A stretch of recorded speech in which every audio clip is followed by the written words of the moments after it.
فاعبد الله مخلصا له الدين ألا لله الدين الخالص.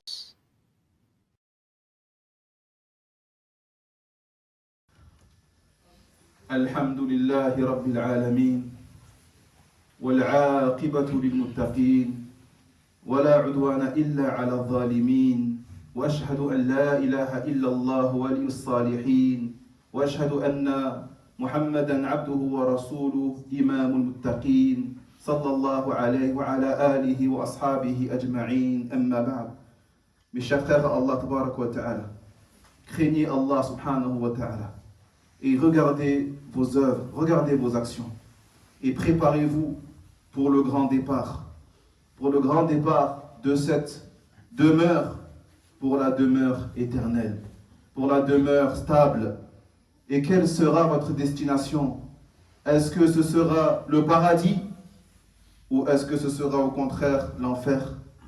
Il faut donc que celui dont le départ est proche, et tous d'entre nous, le départ il est proche, wallah il est proche, et qui ne sait pas où il finira, il doit avoir peur.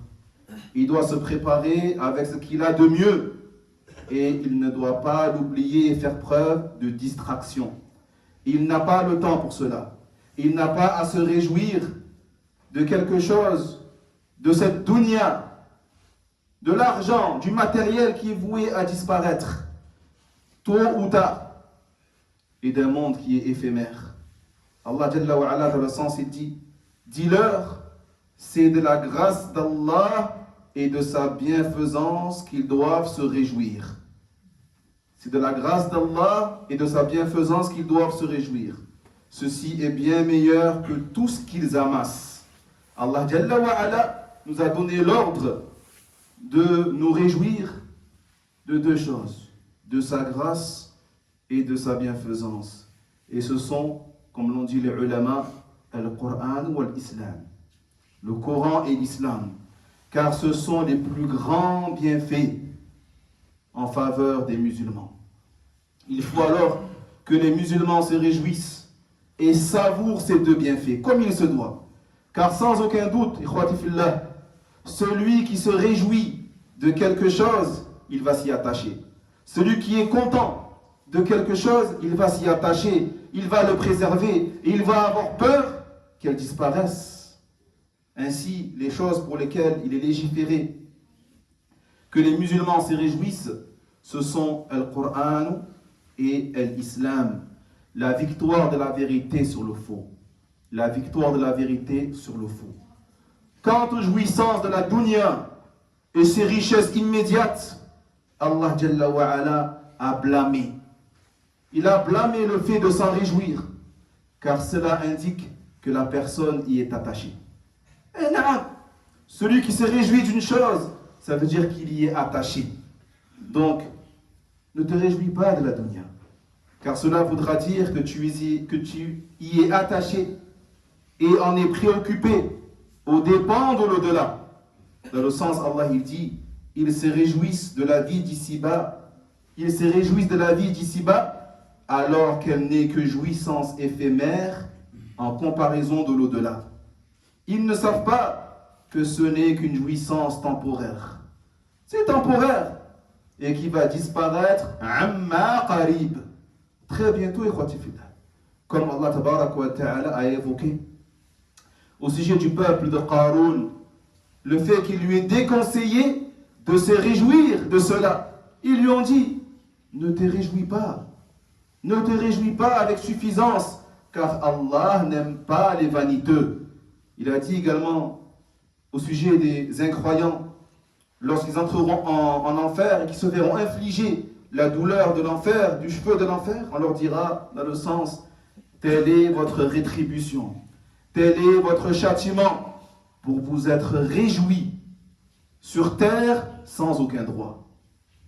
Donc, si le fait de se réjouir des choses de ce bas monde est condamnable, bien qu'elle contienne certains bénéfices et certains intérêts immédiats, qu'en est-il alors du fait de se réjouir des choses inutiles, des choses futiles?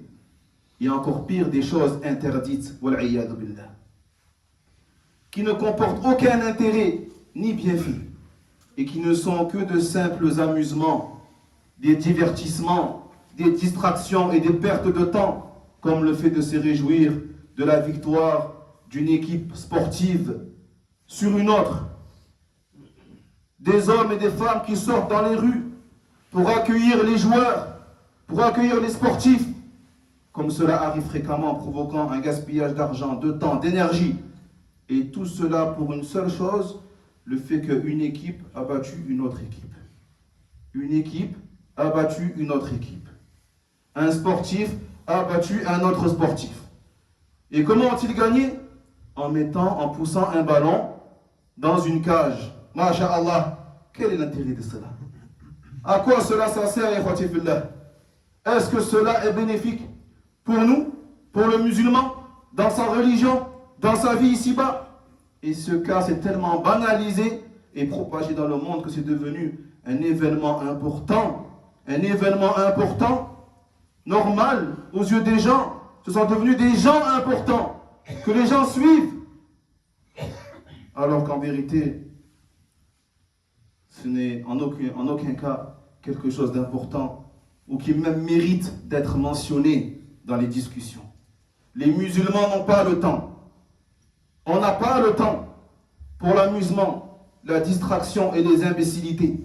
Leur vie, la vie tout entière d'un musulman doit être sérieuse et réfléchie et basée sur des actions constructives pour leur religion, pour leur dunya, pour leur au-delà, pour eux-mêmes, pour leur famille et pour toute la communauté et pour tous les gens du monde entier. Craignez Allah tabaraka wa ta'ala, mes chers frères, et rappelez-vous la parole d'Allah subhanahu dans le sens, Allah propose l'exemple, la parabole d'une cité qui vivait dans la paix et dans l'aisance, vers laquelle les richesses affluaient en abondance, de toutes parts, et dont les habitants renièrent les bienfaits d'Allah. Allah leur fit alors goûter les affres de la faim et de la peur. Subhanallah. Après que la cité ait goûté tous les délices, mais ils ont renié les bienfaits d'Allah, Allah Jalla wa Ala leur fit goûter les affres de la peur et de la faim pour prix de leurs agissements. Allahumma a'izz al-islam wal muslimin. Allahumma a'izz al-islam wal muslimin. Allahumma a'izz al-islam wal muslimin. واحمي حوزة الدين وانصر عبادك الموحدين. اللهم انصر عبادك الموحدين. اللهم انصر عبادك الموحدين. اللهم وفق ولاتنا لحفظ الإسلام. اللهم وفق ولاتنا لحفظ الإسلام ونصرة الإسلام وتعزيز أحكام الإسلام. اللهم فرج كرب إخواننا المستضعفين بفلسطين. اللهم فرج كرب إخواننا المستضعفين في فلسطين. اللهم فرج كرب إخواننا المستضعفين بفلسطين. اللهم صل على محمد وعلى آل محمد كما صليت على إبراهيم وعلى آل إبراهيم إنك حميد مجيد. اللهم بارك على محمد وعلى آل محمد كما باركت على إبراهيم وعلى آل إبراهيم إنك حميد مجيد. واعلموا أن خير الهدي هدي محمد صلى الله عليه وسلم وشر الأمور محدثاتها وكل محدثة بدعة وكل بدعة ضلالة وكل ضلالة في النار. وعليكم بالجماعة فإن يد الله مع الجماعة. وعليكم بالتقوى الله فبالتقوى الله رفعتكم وفخاركم في الدنيا والآخرة. فاتقوا الله حق تقاته ولا تموتن إلا وأنتم مسلمون. وينجي الله الذين اتقوا بمفازتهم لا يمسهم السوء ولا هم يحزنون.